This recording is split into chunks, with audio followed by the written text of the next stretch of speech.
Hello and welcome back to SpriteGuard Plays HyperRogue.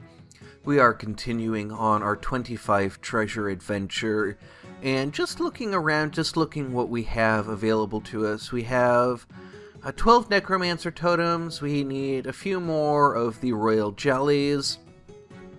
But, I see this ocean here, and I'm thinking maybe we should, make an attempt at the ocean. Let's see, that's coming in. Alright, so the ocean, I saw it here and I had this thought of, well, the ocean, it's very easy to get 10, but I think that getting more than 10 could be quite difficult. Because the tides are going to come in and out, and as the albatrosses get more aggressive, we're going to have a harder and harder time getting through what I kind of call the critical phase, which is the time when you know that the tide is approaching you, but it's not to you yet. And what happens is you need to get into a boat and wait for the tide to come up to you so that you don't get trapped. And in that critical time, you have to stand still. Or you have to stand relatively still, because you have to be able to get into the boat. And so that creates a problem when you have lots and lots of albatrosses coming after you, because you don't have a ton of mobility. You can't just run and run and run to get them lined up. You can run to shore. And that may be what we have to do here. And one thing I just thought of, one thing we can try is we can sail out to the edge of the tidal zone. And we can kind of wait for the tide out here. And what I'm thinking is that we can work our way inward and just try and, continually work our way in so that we always know that we're ahead of the tide. And then as we get albatrosses kind of heating up on us, we head into there. There we go. And so now we're going to have a harder time. Oh, here comes the tide. So we're going to wait for it. And we're just going to let it start going back out, and we're going to start to follow it back out. And I think what I'm going to do is I'm going to follow it out on foot this time. And see if I can find, treasures are going to be less and less common within sight of the crossroads, but we always know how to get back to the crossroads. And I want to try and keep the tide in sight. As soon as it goes out of sight like this, we've really lost track of it. I want to now start making my way back in, because we don't know where it is, we don't know what direction it's going. And so we're just going to head back in, and we're going to wait for it. And we're going to just try and keep up this back and forth, where, we try to stay with the tide for as long as we can. And, one nice effect here is we're not uncovering a ton of new tiles. And that's going to help us kind of do crowd control. Because we're not going to be spawning a lot of tiles that can then... Oh dear. Oh, we have 24, so we can just dupe. New achievement, Amber Albatross, collect 25 ambers. So that was not as difficult as I expected it to be, though we do still need to get out of the intertidal zone. And so I think that we are going to do that. Relaya is, of course, a very promising area. The Orb of Teleport is one of the most powerful orbs in the game. Would be very nice to have, but for now I think we'll leave that. And see if I can make it back to a hive. Here's a hive right here. We only need 2 more treasures from this land. And so that's definitely something that we can knock out here. I want to, scope around the edge of this blue hive And we've already got 3 of them aggroed. Let's see if we can avoid aggroing anymore. We've got a yellow one aggroed. And that's all of them taken care of. So let's see if we can find another hive kind of within spitting distance. And oh boy, we have a lot of wild hyperbugs after us. So that's something that we're going to have to be really aware of. I'm going to abandon this. Let's see. I'm going to try to keep track of this nest here using these weird rocks to maintain my position. I wanted to get that orb of flash and see if we could use it tactically, but then we had a hyperbug come right up to us, so that didn't work out anywhere near as well as I hoped it would. Here again, we have an opportunity to try and use weird rock navigation to our benefit to grab this orb of speed. I remember it was near this orb of invisibility, which I think actually could be very useful for us to kind of plan out how we're going to approach this nest here. Because now we can wind around this nest much more efficiently. We have to keep an eye on... oh dear.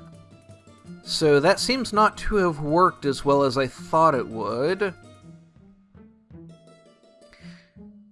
And of course we become visible once we attack something. So we're going to have to just back off on that. And I'm fine with that. We'll just look for another nest, see if we can manage to get something started. Here's another blue nest. Once again, going to stay very far away from it, just work my way around it until we can find something useful. And the main useful thing that we're going to look for is, of course, another nest. We only have 5 more invisibility. I wish I'd noticed that we have that. But that's over. That yellow one really put up a fight. Okay, so now we have 84 blue hyperbugs after us and nowhere to put them. And so we're just going to have to kite them.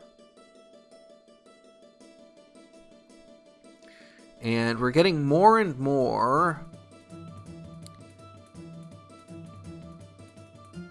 So that didn't work out anywhere near as well as I hoped it would.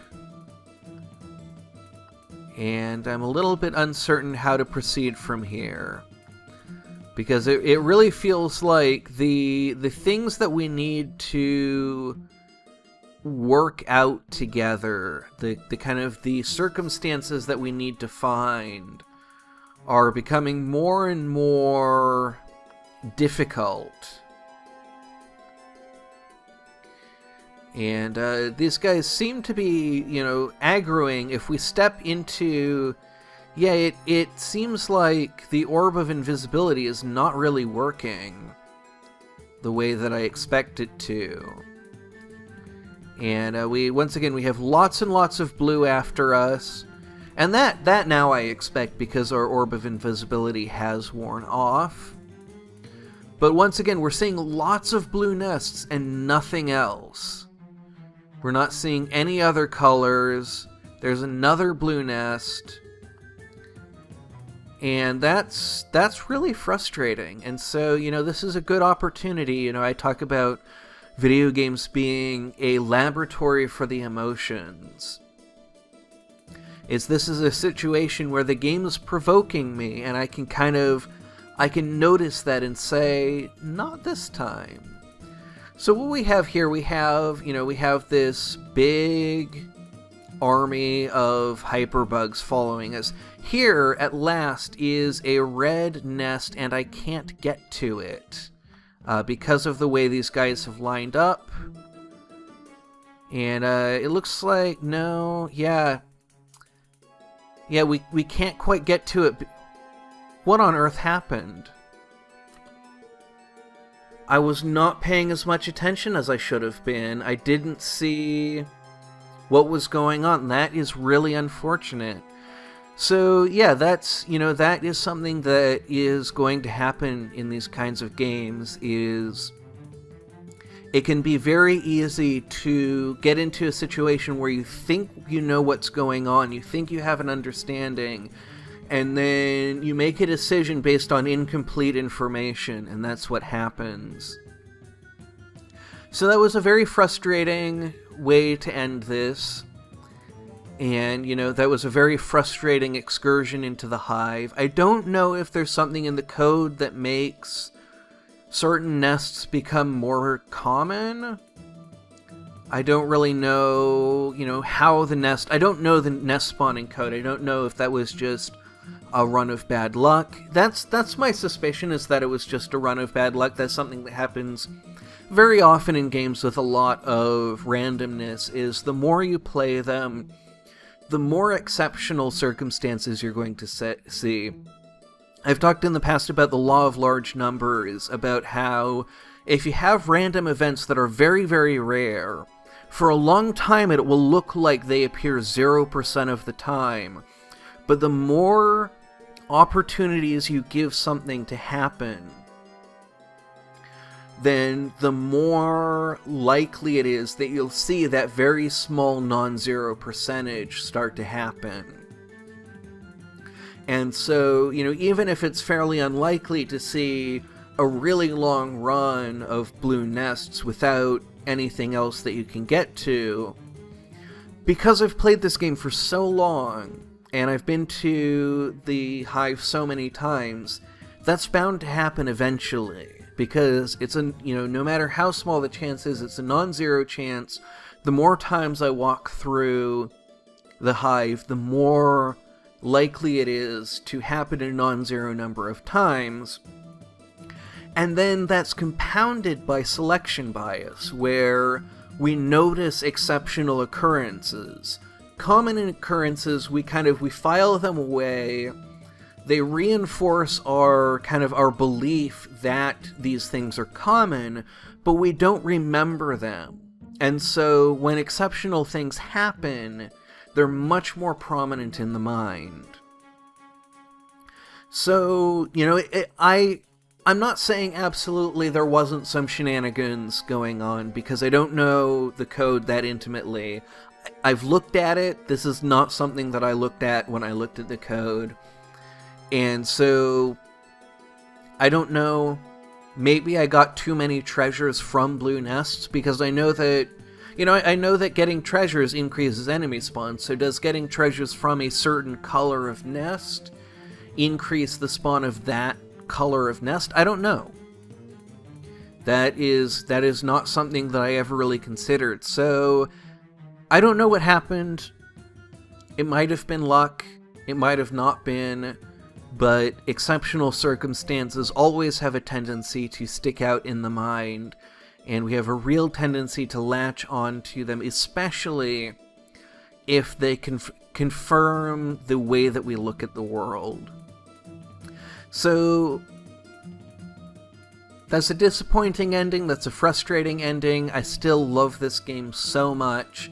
And we're going to have to find something new to try next time. We still managed to get 1, 2, 3, 4, 5, 6 lands completed to 25 treasures.